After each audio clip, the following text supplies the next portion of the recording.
taking shots at the enemy. I'm gonna make it to the top, leave a legacy. If I got something to say, you better let me speak. Turn it up a new degree, bitch, you ain't seen anything. I pop off with the new rock, electronic, blow the sonic roof up. I'm too honest.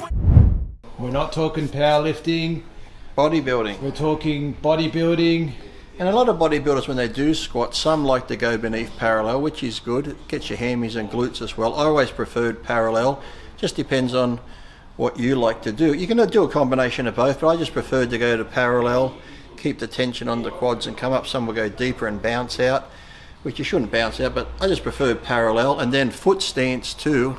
I know a lot of powerlifters will go wider. I just preferred like shoulder like that. Some go wider, some go narrow, but I've always just used to find when I put it on my back and I walk back, wherever my feet are, that's where they are. I never try and go super wide or super narrow. So, and then rep range, squats is one of those things where when I was younger I'd get up to 7 plates a side, 6 to 8 reps, and then sometimes when I did them with Tom Platz we might go anywhere from 3 to 5 plates, but for 20 reps. The odd occasion I'd do crazy things like 2 plates a side for 100 reps. And the thing with legs are they're very responsive to heavy weights, low reps, and then if you want to have a break from that, which you should, because going heavy all the time on squats does affect your knees and back a lot, so it's good to change it up and go to the lighter weight and more reps. And trust me, even doing the lighter weight more reps, your legs will still grow. Sometimes it's actually harder, because if you go heavy, sure it's heavy, but doing 6 reps is 6 reps.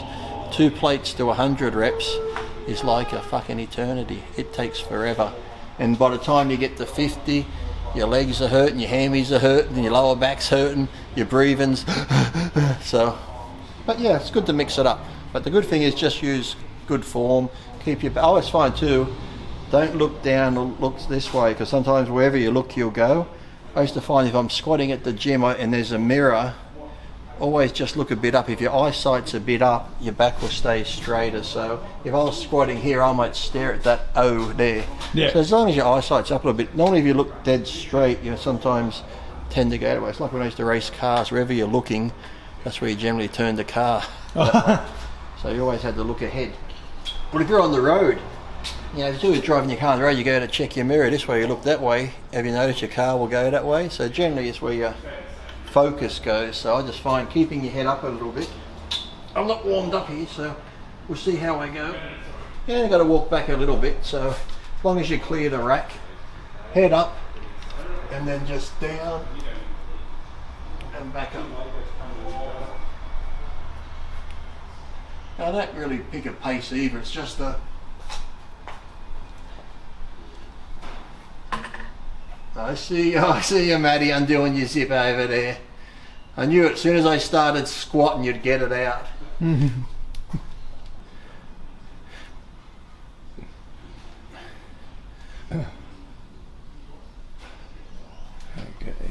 go back.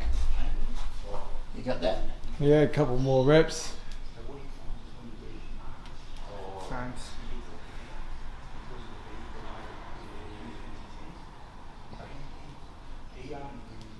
Now obviously if you're a bit more warmed up, you'd be going a bit deeper, but exactly, yeah.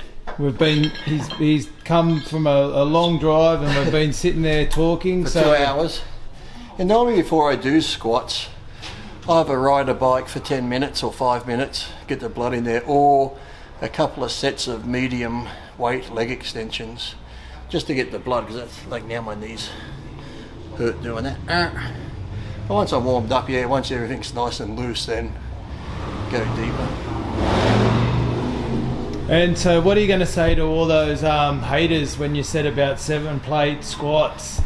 Well, there's still a video online. I'll be doing 5 to 7 with Paul Haslam spotting me when I used to train with Paul Haslam.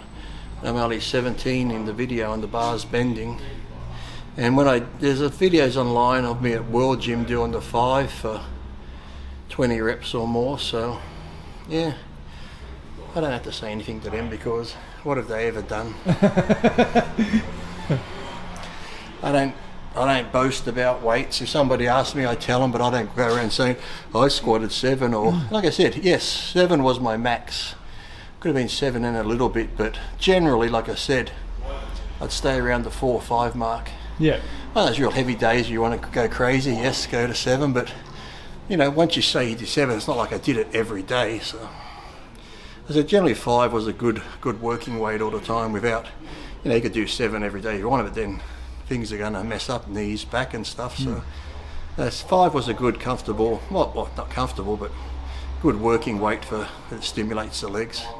And then you just do your normal and just keep pounding out the reps till you... But the thing is too, even with squats, if you did them first you might go for your max, but then there's days on legs I did a leg extensions first, 7 sets, and then I might do leg press 5, 6 sets. So when I do squats last, I might only max out 3 plates a side, but because your legs are so pre-exhausted, the 3 plates almost feels like you're doing 6 or 7 plates, so you don't need to go as heavy, but you're still taxing your leg just the same, and then it's also less taxing on your knees, but you're still getting the same benefit from the squatting. I haven't done it for a while. I'm slowly getting back into them now because I find squatting is one of those things too. Any basic movement, there's a lot of, like I said, unique things on technique as well. You know, just the way you hold it, because I've been doing them again like the last couple of weeks, but even just doing this, I haven't done it for so long. Yeah. My shoulders are like, oh, it's hard to get back there. But even like I said, once you get into it and you find that groove, it's easy. Me going down now, I'm like, oh, that doesn't feel good. Normally if you're used to doing it, you just go, everything's right. But now it's like the weight's not heavy when I squat, but it's like, you know, your little stabilizing muscles, because you can squat on a Smith machine, you can squat and the weight's balanced, you don't have to hold it. But when you're doing free weights, all your little stabilizing muscles have to come in, so the weight's not heavy, but as you're going down, you're like, oh, the lower back doesn't feel secure and this doesn't feel so. It's one of those exercises, once you get back into it, you should try and keep them part of your program all the time. But like I said, don't always go heavy, do them last week and go lighter, but still do them so you keep that movement in there. Well, do you want to have another set while you're warmed up? Oh, Here we go, we'll get a... is that the dinner bell?